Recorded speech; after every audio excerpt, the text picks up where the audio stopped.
अस्सलाम वालेकुम रहमतुल्लाह। डियर स्टूडेंट्स, कैसे हैं आप सब लोग? उम्मीद है कि आप सब लोग खैरियत से होंगे। मैं हूं मोहम्मद तौकीर आपके साथ इस इंग्लिश स्पीकिंग लेसन्स में। इस सीरीज़ में इंशाल्लाह हम इंग्लिश के हवाले से कुछ डिस्कशन करेंगे। सबसे पहले मैं अपना थोड़ा इंट्रोडक्शन देता चलूँ। मैं बाय प्रोफेशन टीचर हूँ आईटी और लैंग्वेज, इंग्लिश लैंग्वेज और इसके अलावा अरबिक लैंग्वेज भी जो है मैं मुख्तलिफ़ जो है जगह और ऑनलाइन भी टीच कर चुका हूँ। तो अभी जो है हम डिस्कशन करने जा रहे हैं इंग्लिश के हवाले से। लेकिन कोई भी चीज़ सीखने से पहले जो उसके फंडामेंटल्स हैं या उसका जो कंसेप्ट है वो क्लियर होना चाहिए। तो लिहाजा इसीलिए मैंने आपके सामने बोर्ड पे जो है 3 चीज़ें लिखी हैं, 3 क्वेश्चंस लिखे हैं, व्हाट, व्हाई एंड हाउ। जब भी हम कोई काम स्टार्ट करें, कोई चीज़ शुरू करें, तो अगर हम इन 3 क्वेश्चंस का आंसर जो है हमें मालूम हो, तो वो चीज़ सीखने में या वो स्किल सीखने में या वो काम करने में जो है हम वो बिल्कुल कामयाब हो जाते हैं। तो हम इंग्लिश सीखने जा रहे हैं, तो इसके लिए भी हमें 3 क्वेश्चंस के आंसर आने चाहिए। पहले क्वेश्चन क्या है? व्हाट, यानी हम क्या सीखने जा रहे हैं। तो इसका सिंपल जो है हमारे पास आंसर है ऑफ कोर्स इंग्लिश। तो इंग्लिश सीखने जा रहे हैं, ठीक है। दूसरे नंबर पे वाई। अच्छा, ये जो इंग्लिश है ये हम सीखना क्यों चाहते हैं? ये वाई के जो है डिफरेंट आंसर्स हैं। हर किसी के लिए इसका एक जैसा जवाब नहीं है। जैसे कि आप स्टूडेंट्स हैं तो आपके लिए इसका अलग आंसर है।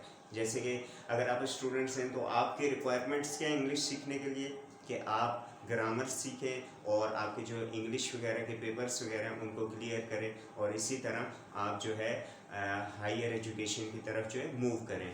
और अगर प्रोफेशनल्स हैं तो उसके लिए आप जॉब्स वगैरह की रिक्वायरमेंट्स जो हैं उसको फुलफ़िल करें। और इसी तरह अगर आप फॉरेन कंट्रीज़ वगैरह में जाना चाह रहे हैं तो उसके लिए जो है आपकी इसकी मुख्तलिफ़ रिक्वायरमेंट्स है।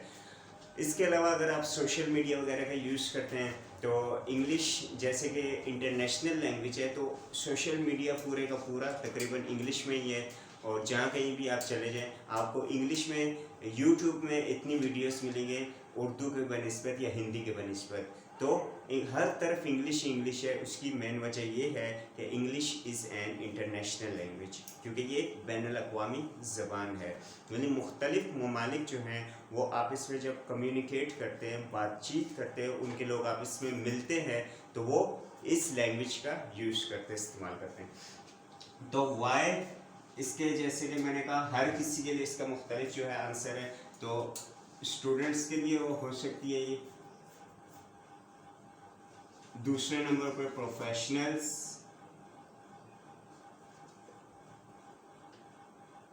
और इसके अलावा आईटी वगैरह, और बहुत सारे मुख्तलिफ जो है ज़राए या सोर्सेस वगैरह हो सकते हैं। तो इसका जो है ये क्लियर कंसेप्ट उम्मीद है कि आपका क्लियर हो चुका होगा। और हाउ, इसका आंसर क्या है कि क्यों क्यों हमने क्लियर कर दिया। हाउ कैसे, यानी कि हम इंग्लिश को कैसे सीखेंगे। तो कोई भी ज़ुबान सीखने से पहले ये बात क्लियर हो जानी चाहिए कि जब भी हम कोई ज़ुबान सीखते हैं तो हमें अपने छोटे जो हमारे बच्चे होते हैं हमारे घरों में, या हम भी जब छोटे थे तो हमने अपनी मादरी ज़ुबान कैसे सीखी। तो इसके लिए हम अगर फोकस करें छोटे बच्चों पे तो हमें मालूम होगा कि सबसे पहले बच्चे जो है अपने पेरेंट्स से या अपने माहौल से जो है पिक करते हैं, यानी लिसन करते हैं। और जब वो लिसन करते हैं तो फिर उस चीज़ को बोलते हैं। तो मालूम हुआ कि किसी ज़ुबान को सीखने से पहले उसकी सबसे पहले हमने क्या करनी है, लिसनिंग करनी है, या उसे लिसन करना है, सुनना है। इंग्लिश में लिसनिंग के मुख्तलिफ जो है सोर्सेस हो सकते हैं। हमारे पास पूरा जो है गूगल है, यूट्यूब है, और इसी तरह मुख्तलिफ जो है हमारे सराउंडिंग में कुछ ऐसे लोग भी हो सकते हैं जो इंग्लिश बोलते हों। तो हम जितना ज़्यादा इसे सुनेंगे तो इंग्लिश हमारी उतनी ज़्यादा जो है लिसनिंग पावर हमारी इम्प्रूव होगी, और हम जो है आगे ये हमें हेल्पफुल रहेगी हमें इंग्लिश सीखने में। दूसरे नंबर पे हमारे पास आता है स्पीकिंग। अच्छा, लिसनिंग के बाद जो है बच्चा क्या करता है, वो बोलना शुरू हो जाता है। जब वो लिसन करता है उसके बाद वो बोलता है। तो मालूम हुआ दूसरे नंबर पे हमें क्या करना है, बोलना है।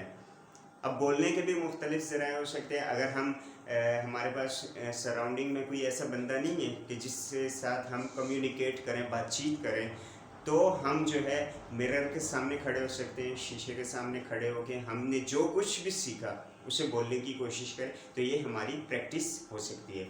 और थर्ड नंबर पे जो है हमारे पास आता है राइटिंग।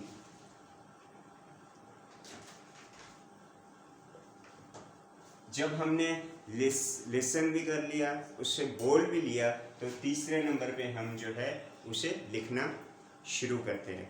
ये मैंने जो स्टेजेस बताएं ये छोटे बच्चों के हवाले से, यानी इंग्लिश या कोई भी ज़ुबान ऐसे सीखी जाए जैसे वो नेटिव स्पीकर होते हैं, तो उसको सीखने के ये 3 जो हैं स्टेजेस हैं।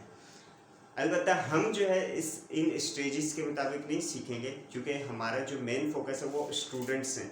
और स्टूडेंट्स के हवाले से मैं बात आपको बतलाता चलूँ कि स्टूडेंट्स की जो रिक्वायरमेंट्स हैं वो क्या हैं।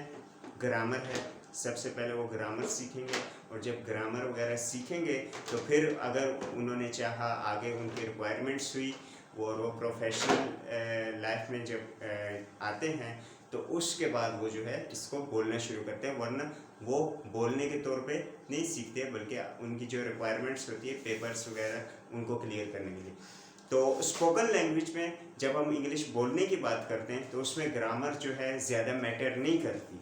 लेकिन जब हम जो है राइटिंग स्किल्स की बात करते हैं या हमारी जो एकेडमिक क्वालिफिकेशन होती है, तो उसमें लिखने में जो है ग्रामर जो है वो मैटर करती है। तो स्टूडेंट्स के हवाले से हम जो है इसे सबसे पहले जो है डिस्कशन करेंगे ग्रामर पे। तो आज का जो हमारा टॉपिक था वो यही था कि हम क्या, क्यों और कैसे सीखेंगे। क्या सीखेंगे, क्यों सीखेंगे और कैसे सीखेंगे। तो सबका आंसर ये है कि हम इंग्लिश सीखेंगे, और इसलिए सीखेंगे कि हम स्टूडेंट हैं या हम प्रोफेशनल हैं या कोई भी हैं। और सीखेंगे कैसे, वो ये कि हम ग्रामर को फोकस करते हुए सीखेंगे, क्योंकि हम स्टूडेंट्स हैं। तो आज का हमारा जो है टॉपिक है यही है, और इंशाल्लाह हम नेक्स्ट टॉपिक पे आगे इसके जो फंडामेंटल्स हैं या हमारी जो ग्रामर है उसे स्टार्ट करेंगे। तो तब तक के लिए मैं मोहम्मद तौकीर आपसे इजाज़त चाहूँगा। अपना बहुत सारा ख्याल रखिएगा। अल्लाह हाफिज़। अस्सलाम वालेकुम।